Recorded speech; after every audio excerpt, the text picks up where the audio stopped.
شروع اللہ کے نام سے جو رحمان و رحیم ہے۔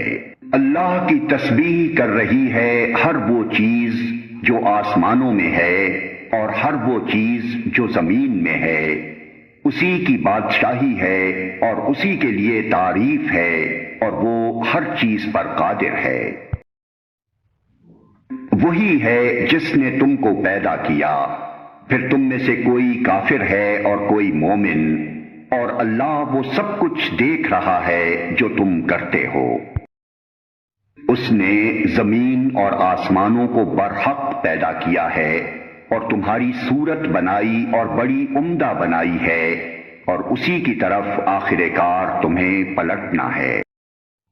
زمین اور آسمانوں کی ہر چیز کا اسے علم ہے، جو کچھ تم چھپاتے ہو اور جو کچھ تم ظاہر کرتے ہو سب اس کو معلوم ہے، اور وہ دلوں کا حال تک جانتا ہے۔ کیا تمہیں ان لوگوں کی کوئی خبر نہیں پہنچی جنہوں نے اس سے پہلے کفر کیا اور پھر اپنی شامت اعمال کا مزہ چکھ لیا، اور آگے ان کے لیے ایک دردناک عذاب ہے۔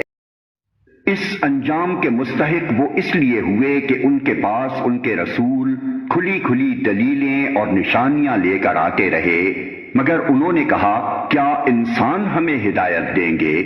اس طرح انہوں نے ماننے سے انکار کر دیا اور منہ پھیر لیا۔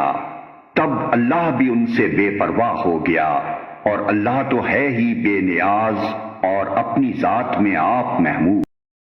منکرین نے بڑے دعوے سے کہا ہے کہ وہ مرنے کے بعد ہرگز دوبارہ نہ اٹھائے جائیں گے۔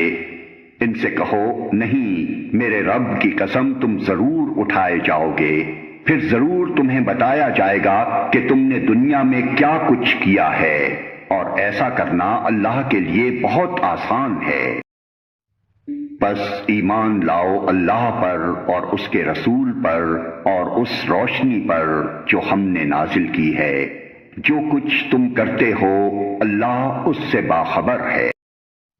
اس کا پتہ تمہیں اس روز چل جائے گا جب اجتماع کے دن وہ تم سب کو اکٹھا کرے گا۔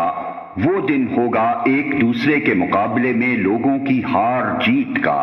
جو اللہ پر ایمان لایا ہے اور نیک عمل کرتا ہے، اللہ اس کے گناہ جھاڑ دے گا اور اسے ایسی جنتوں میں داخل کرے گا جن کے نیچے نہریں بہتی ہوں گی۔ یہ لوگ ہمیشہ ہمیشہ ان میں رہیں گے، یہی بڑی کامیابی ہے۔ اور جن لوگوں نے کفر کیا ہے اور ہماری آیات کو جھٹلایا ہے، وہ دوزخ کے باشندے ہوں گے جس میں وہ ہمیشہ رہیں گے، اور وہ بدترین ٹھکانہ ہے۔ کوئی مصیبت کبھی نہیں آتی مگر اللہ کے اذن ہی سے آتی ہے۔ جو شخص اللہ پر ایمان رکھتا ہو اللہ اس کے دل کو ہدایت بخشتا ہے، اور اللہ کو ہر چیز کا علم ہے۔ اللہ کی اطاعت کرو اور رسول کی طاعت کرو، لیکن اگر تم اطاعت سے منہ موڑتے ہو تو ہمارے رسول پر صاف صاف حق پہنچا دینے کے سوا کوئی ذمہ داری نہیں ہے۔ اللہ وہ ہے جس کے سوا کوئی خدا نہیں، لہذا ایمان لانے والوں کو اللہ ہی پر بھروسہ رکھنا چاہیے۔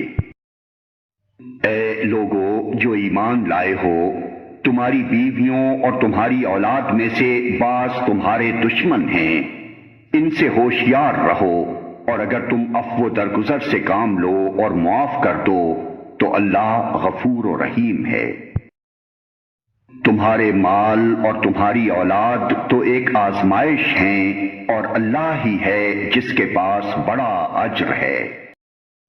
لہذا جہاں تک تمہارے بس میں ہو اللہ سے ڈرتے رہو، اور سنو اور اطاعت کرو، اور اپنے مال خرچ کرو، یہ تمہارے ہی لیے بہتر ہے۔ جو اپنے دل کی تنگی سے محفوظ رہ گئے بس وہی فلاح پانے والے ہیں۔ اگر تم اللہ کو قرض حسن دو تو وہ تمہیں کئی گنا بڑھا کر دے گا اور تمہارے قصوروں سے درگزر فرمائے گا۔ اللہ بڑا قدردان اور بردبار ہے، حاضر اور غائب ہر چیز کو جانتا ہے، زبردست اور دانا ہے۔